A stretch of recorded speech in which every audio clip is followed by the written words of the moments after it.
This is Sports for Real with Coach Hall again. I posted a short video about what I thought Buffalo could have done to stop Kansas City from kicking that late field goal to send the game into overtime.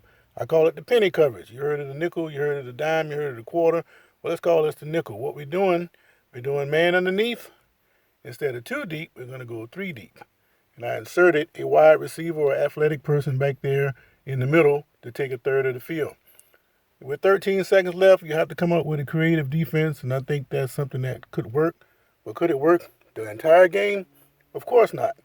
If you only have two defensive linemen and one middle linebacker and everybody else in man coverage, you can't stop the run. So this is not something that an opponent can use on a full-time basis. But in certain situations, third and long, or you trying to kick a field goal with 13 seconds left, I don't see why this wouldn't be effective. So maybe Cincinnati looked at that tape and maybe they come up with something similar to this in case they may need it this afternoon. So as far as today's game goes, I think that Cincinnati has a real good shot. They played early in the year in Cincinnati, and Cincinnati was able to steal a game at the last minute after trailing for most of the game. Well, I don't think that's going to be a good scenario for them today. If they fall behind today, I don't think they're going to be able to catch Kansas City. And vice versa. I think if Kansas City falls behind, they won't be able to catch Cincinnati.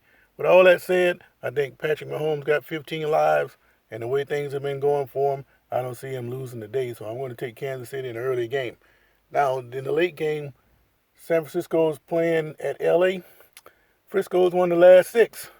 And the last time they played, it was a perfect example of why you want to win the last game of the season to get rid of your division opponent or any other opponent that's on the verge of making the playoffs.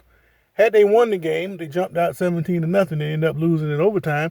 San Francisco would have been eliminated that day, and they wouldn't have to fool with them today.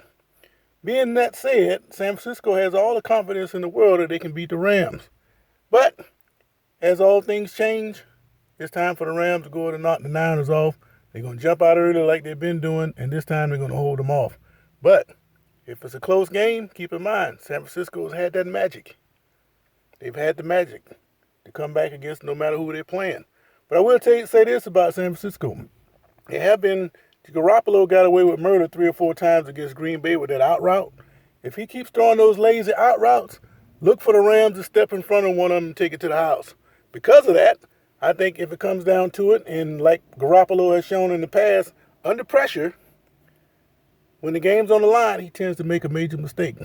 So if the Rams are going to step in front of one, look for them to do it late in the game when the 49ers are trying to make a push to tie things up. So that's my pick for the next Super Bowl. It's going to be Kansas City versus the Rams, and it's going to be another shootout like it was on that Sunday night we had a couple years ago, and it's going to be a barn burner. So let's see what happens today.